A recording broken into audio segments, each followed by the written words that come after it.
أعوذ بالله من الشيطان الرجيم بسم الله الرحمن الرحيم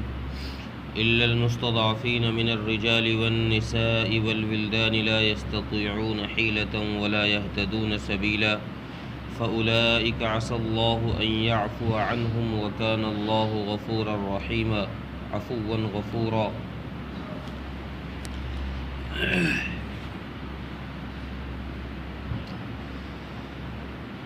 اس سے پہلی آیت میں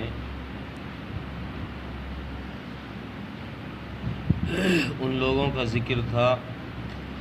جنہوں نے ہجرت نہیں کی اور وہ غیر معذور تھے، یعنی ان کے پاس کوئی عذر بھی نہیں تھا اور انہوں نے ہجرت بھی نہیں کی۔ ایسے شخصوں کے لیے تو صاف حکم قرآن کا یہ تھا کہ یہ لوگ منافق ہیں اور سزا کے مستحق ہیں، اور ان کا آخری ٹھکانہ وہ جہنم ہے اور بہت بری جگہ ہے، بہت برا ٹھکانہ ہے۔ اس آیت کے اندر اللہ تبارک و تعالیٰ نے پھر ان لوگوں کا ذکر فرمایا کہ جنہوں نے ہجرت نہیں کی اس وجہ سے کہ وہ معذور تھے۔ جس طرح معذورین کے عذر کو قبول کرتے ہوئے اللہ تبارک و تعالیٰ نے جہاد میں رعایت رکھی اور فرمایا کہ جو جہاد پر نہیں گئے اور معذور ہیں تو ان کے لیے بھی ویسا ہی اجر ہے جیسا مجاہدین کو ہے، اسی طریقے سے ہجرت میں بھی اللہ تبارک و تعالیٰ نے یہ رعایت رکھی ہے کہ جو مرد کمزور یا عورت کمزور ہو یا بچے ہوں کہ ان کے پاس کوئی ایسی تدبیر بھی نہیں ہے کہ وہ اس جگہ سے نکل سکیں، یعنی مکے سے نکل سکیں، اور وہ راستے کو بھی نہیں جانتے، تو یہ لوگ معذور ہیں۔ ان کے عذر کو شریعت نے قبول فرمایا ہے، اور اسی عذر کے اندر معذورین کے اندر وہ لوگ بھی شامل ہیں کہ جو اپنے اہل و عیال کے ہلاک ہونے کے ڈر سے نہ جا سکتے۔ ایک شخص ایسا ہے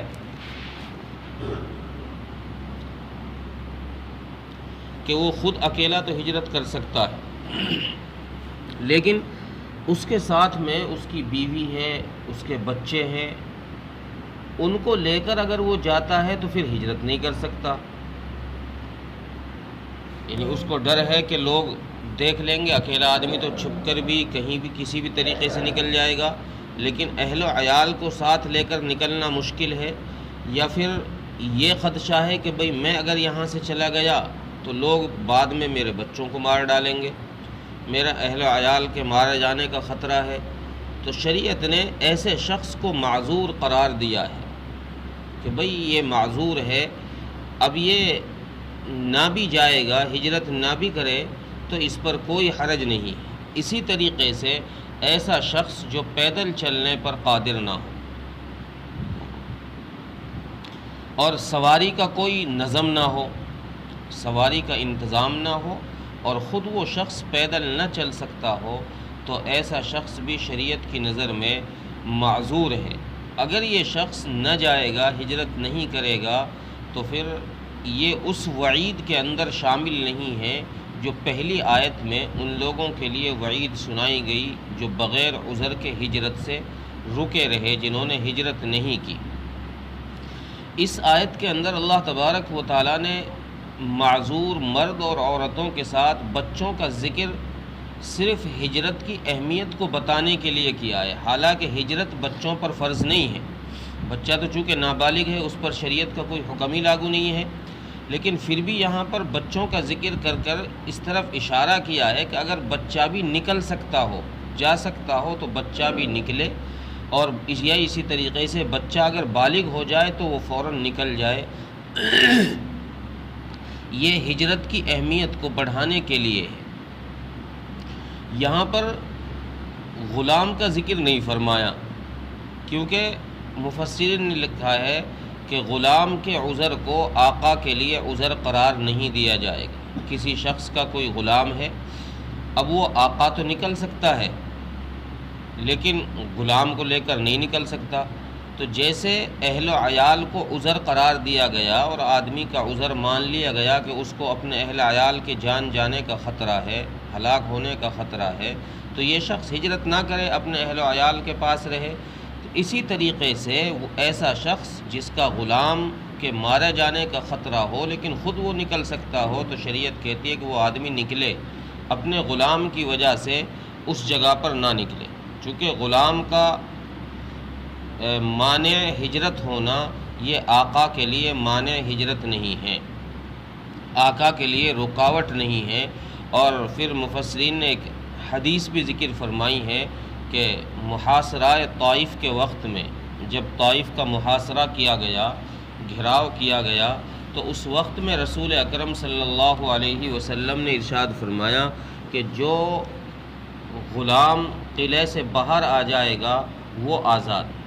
چنانچہ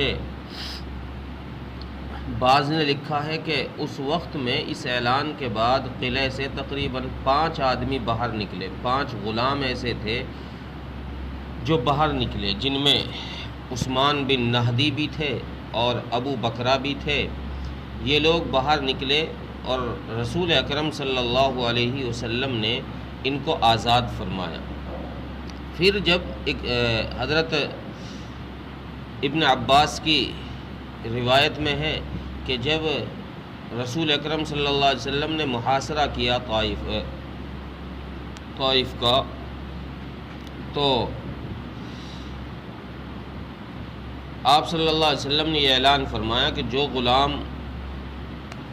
قلعے سے باہر آ جائے گا وہ آزاد ہے۔ چنانچہ کچھ غلام اس وقت میں قلعے سے باہر آئے اور آپ صلی اللہ علیہ وسلم نے ان کو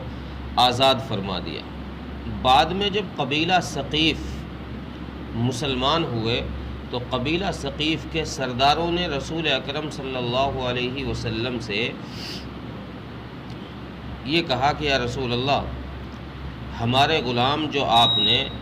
محاصرہ طائف کے وقت میں آزاد کیے تھے، آپ ان غلاموں کو ہمیں واپس لوٹا دیں۔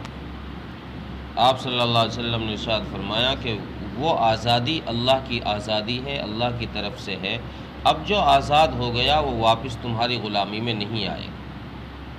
تو اس سے پتہ چلا کہ آقا کے لیے مانع ہجرت نہیں ہو سکتا، غلام کا مانع ہجرت ہونا آقا کے لیے رکاوٹ نہیں ہو سکتا۔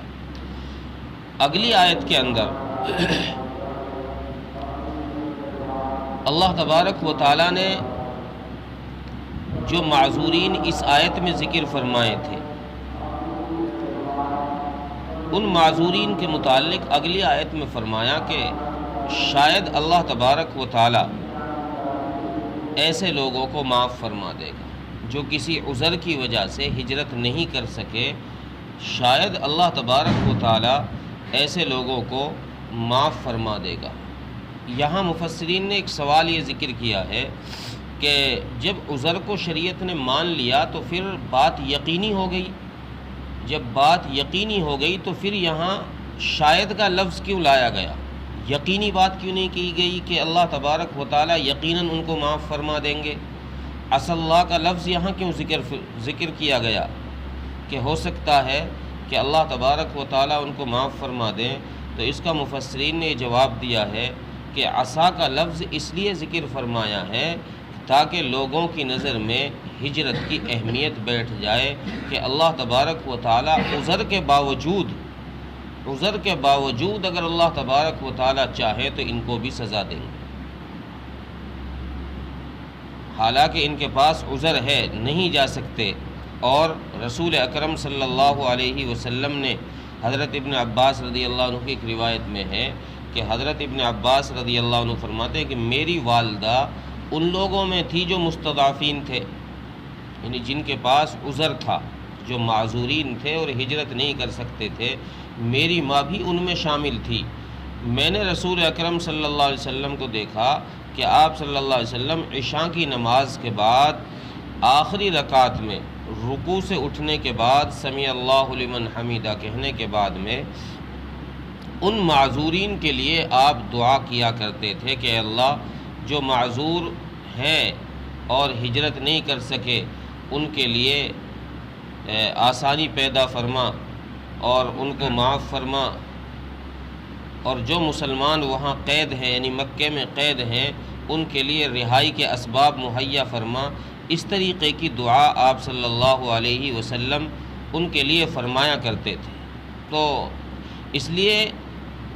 ہجرت کی اہمیت کو ظاہر کرنے کے لیے یہاں فرمایا کہ شاید اللہ تبارک و تعالی ان لوگوں کو معاف فرما دے۔ کیوں؟ اس لیے کہ اللہ تبارک و تعالی معاف فرمانے والے ہیں، غفور بھی ہے اور رحیم بھی ہے۔ تو ہو سکتا ہے کہ ان کے عذر کو اللہ تبارک و تعالی قبول فرما لے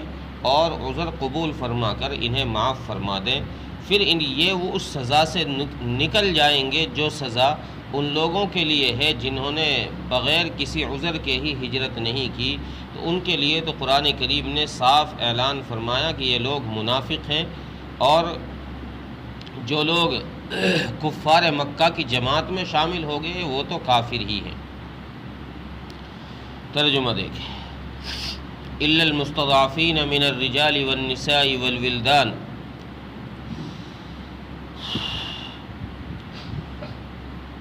مگر وہ لوگ، وہ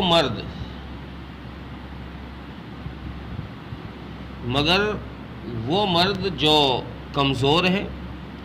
اور وہ عورتیں، اور اسی طریقے سے وہ بچے جو اپنے لیے لا یستطیعون حیلہ، جو اپنے لیے کوئی تدبیر نہیں کر سکتے، وہ ایسے مجبور ہیں کہ اپنے لیے کوئی تدبیر نہیں کر سکتے، ولا یہتدون سبیلا، اور نہ وہ راستہ جانتے ہیں کہ جہاں جانا ہے وہاں کا ان کا راستے کا علم بھی نہیں ہے، تو فاولئک عسی اللہ ان یعفو عنہم، تو قریب ہے کہ اللہ تبارک و تعالی ان لوگوں کو معاف فرما دے۔ وکان اللہ عفوا غفورا، اور بے شک اللہ تبارک و تعالی معاف کرنے والے ہیں اور بخشنے والے۔ اللہ تعالیٰ ملک توفیق عطا فرمائے۔